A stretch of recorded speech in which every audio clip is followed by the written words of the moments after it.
নমস্কার, কেমন আছো তোমরা সবাই? সহজ জীবনের রান্নাঘরের আরও একটি ব্লগে তোমাদের স্বাগত জানাই। তো ঘুম থেকে উঠে সব কাজকর্ম করে আজকে আমার মনে হলো যে এই দুটো জিনিস তো রান্নাঘরের এক সাইডে আমি ফেলে রেখেছি, তো এই দুটো তো আর ব্যবহার হবে না, তো এগুলোকে আমি বাইরে রেখে দেব। তো এগুলো হচ্ছে গিয়ে ওই ফ্রিজের ভিতরের যে জিনিসগুলো নষ্ট হয়েছে সেগুলো। অ্যাকচুয়ালি পরশুদিন আমরা ফ্রিজটা ঠিক করেছি, ঠিক করার কথা ছিল না যদিও, কিন্তু টাকা পয়সা ছিল না জন্যই ঠিক করতে চাইনি। ভাবছিলাম কয়েকদিন পরে করব। তো যে দাদা আর কি ফ্রিজ এসে ঠিক করে দিয়েছে, ওনার সঙ্গে আবার আমার হাজব্যান্ডের পরিচয় আছে। তো টাকা পয়সা এখনও দেওয়া হয়নি, আর উনিও বলল ঠিক আছে দাদা, কোনো ব্যাপার না, আমি ফ্রিজটা ঠিক করে দেই, তুমি আমাকে 2 দিন পরেই টাকা দিও। তো ফুল টাকা দেওয়া তো এখন হবে না, অর্ধেক টাকা আজকে দেওয়া হবে। 4,000 টাকার মধ্যে 2,000 টাকা দিতে হবে, আর 2,000 টাকাটা পরে দেবে। তো এগুলো জিনিস আমি এক সাইডে রেখে দিলাম, কারণ এগুলো ভাঙাচোরার দোকানে বিক্রি করে দেব। যাই হোক, 1 কেজি তো নুন আনার পয়সা হবে, তাই এগুলো এক সাইডে রেখে দিলাম। তো এখানে দেখো, কালকে শনিবার হাটের থেকে তোমাদের দাদা বেগুনের চারা, লঙ্কার চারা নিয়ে আসছে। ভাবছে আজকে লেবার দিয়ে কাজ করাবে, তো আজকে লেবার পাইনি, তো নিজেই লাগাচ্ছে। তো অনেকটা দেরি হয়ে গেছে জানো তো এবার ক্ষেত লাগানো। আর দেখো ওই যে এই কুকুরটাকে নিয়ে যে কি করি, মানে কিছু বলার নেই। মানে ঘরে দুয়ারে ঢোকে, বারান্দায় ঢোকে, মানে বারান্দা তো ঢোকে ঢোকে ঠিকই আছে, কিন্তু বারান্দায় পায়খানা পেচ্ছাপ করে একাকার করে, আর সারাদিন মানে একটা বেলা শুধু এগুলো করতে যায়। মানে তোমরাই বলো এই কুকুরটাকে আমি রাখবো কি রাখবো না? আমি তো রাখতে চাচ্ছি না, খুব মানে অতিষ্ঠ হয়ে গেছি। তোমরা হয়তো বলবে যে একটা প্রাণীকে এনে এইভাবে তুমি এই কথাগুলো বলছো, কিন্তু এই কুকুরটা এতটাই বাজে কুকুর, মানে বলার মতন আর না। তো দেখো তোমাদের দাদা এইভাবে ঘর বানিয়ে দিয়েছে, কারণ খুব ঠান্ডা লাগে ওর। এই যে দেখো, তোমরাই দেখো দেখো, ঘর থাকা সত্ত্বেও এই যে দেখো বারান্দায় ওঠে, আর পায়খানা পড়তেই থাকে, পেচ্ছাপ পড়তেই থাকে। সারাদিন কি এগুলো করা সম্ভব বলো তো? আমি যদিও করি না, তোমাদের দাদাই করে, কিন্তু সত্যিকারই মানে সম্ভব না। মানে নিজের কাজকর্ম ফেলে সকালবেলার থেকে এগুলোই করে। এগুলো কিসের চারা লাগাইতেছ? ওল? আর কি? যে কোনো অত্যাচারের না একটা সীমা থাকা দরকার, সেই সীমাটা কিন্তু এই কুকুরটা পার করে ফেলছে। প্রতিটা দিন ঘরের দুয়ারে যদি পায়খানা করতে থাকে, পেচ্ছাপ করতেই থাকে, কোনো টাইম নেই, টেবিল নেই, সারাটা দিনই করছে। এইভাবে কি আর এত অত্যাচার সহ্য করতে ভালো লাগে বলো তো? আমার বর বলছে যে না, একটু ভালো করে নিই, সুস্থ করে নিই, তারপর অন্যখানে দিয়ে আসবো। আরে ভালো হলে তো আমিই রাখবো। আমি তো মনে মনে ভাবছিলাম কুকুরটা যদি ভালো হয় তাহলে আমি ওকে ঘরের ভিতরেই রাখবো। বিড়াল যদি রাখতে পারি, কুকুর রাখতে পারবো না? ওকে আমি ঘরে রাখারই অভ্যাস করব। কিন্তু না, ওই যে ছ্যাঁচড়া কুকুর যেগুলোকে বলে না, ওই ছ্যাঁচড়া কুকুর এইটা।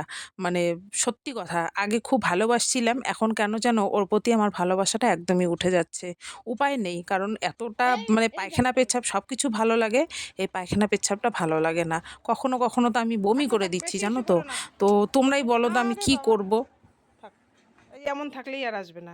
খালি এখানে একটা পাথর এনে দিত, পাথর লাগবে না, থাক। এই যে এই যে এই যে এই যে।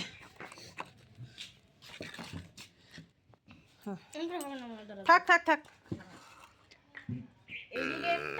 হুম, ভিতরে একটা থাক না। শুভ সকাল আমার প্রিয় বন্ধুরা, কোচবিহার জেলার ছোট্ট একটা গ্রাম থেকে আমি পিঙ্কি, আর আমার ব্লগ চ্যানেলে তোমাদেরকে জানাই অনেক অনেক ভালোবাসা। তো তোমরা যে যেখান থেকে আমার ভিডিওটা দেখছো, আশা করছি সবাই তোমরা ভালো আছো, সুস্থ আছো, আর আমরাও ভালো আছি। লোকে বলে না যে কুকুরের লেজ কোনোদিনও সোজা হয় না, আর এই কুকুরটার অবস্থা আগে যে বাড়িতে ছিল সেই মালিকের হয়তো কোমরটা ওর ভাঙছে, না হলে এরকম হওয়ার কথা না। কারণ ওর অভ্যাস ভীষণই খারাপ। ঘরে মানে প্রত্যেকটা ঘরে ঘরে ঢুকবে, পায়খানা করবে, পেচ্ছাপ করবে। তো এগুলো অত্যাচার তো সহ্য করছি, আমি তো করছি, আমার থেকে আরও বেশি আমার বর করছে। তবুও ফেলতে যাচ্ছে না, যে না কোথাও দিলে পরে কুকুরটা মারা যাবে, বা এরকম যত্ন কোথাও পাবে না, কেউই নেবে না। তো এই জন্যই ও রেখেছে। মানে যা অবস্থা কি বলবো, মানে সারাদিনের মধ্যে মনে হয় অর্ধেক বেলা ওর পিছনেই সময় দেয়। তো এই যে তার জন্যই দেখো, আমি এই যে তখন তো একটা বানাইলাম, এই যে ওইটা বানাইছি কার্টুন দিয়ে, ওই যে ওই পাশের জন্য।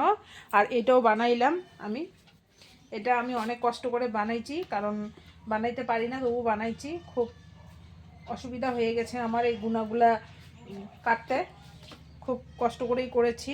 তো যাই হোক, এটা করে দেখলাম, এখন দেখি এটা সবসময় দিতে হবে, কারণ বোঝোই তো আমরা গরিব মানুষ, আমাদের গ্রিল ট্রিল নেই বারান্দায়।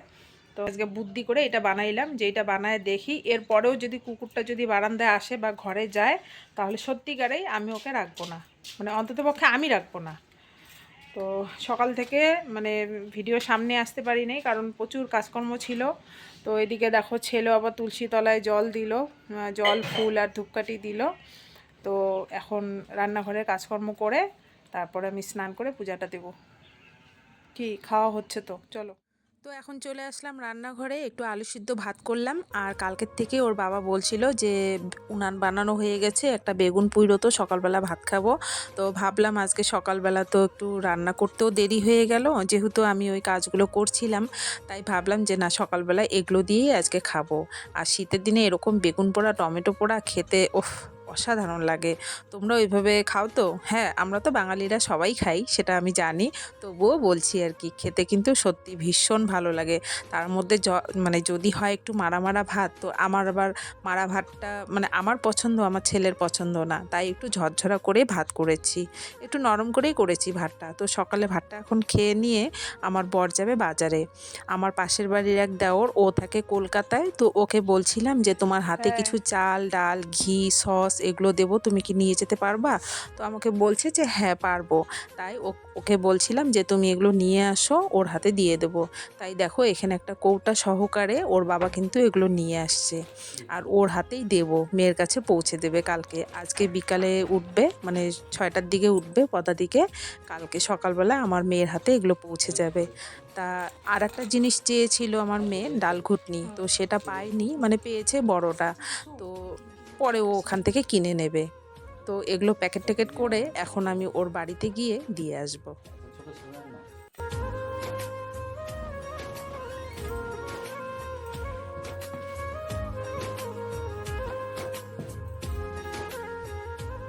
এখন বাজে বেলা 2টা, আর এখনও আমি দুপুরে রান্নাবান্না কিচ্ছু করতে পারিনি, কারণ আজকে ওই কুকুরের কাজগুলো করতেই আমার দিন চলে গেল। তো এখন এই ব্যাগটা দিয়ে এসে রান্না করব। আর ভিডিওটা আমি আর বড় করছি না, সবাই তোমরা ভালো থেকো, সুস্থ থেকো, দেখা হচ্ছে শিগগিরই পরের কোনো ব্লগে।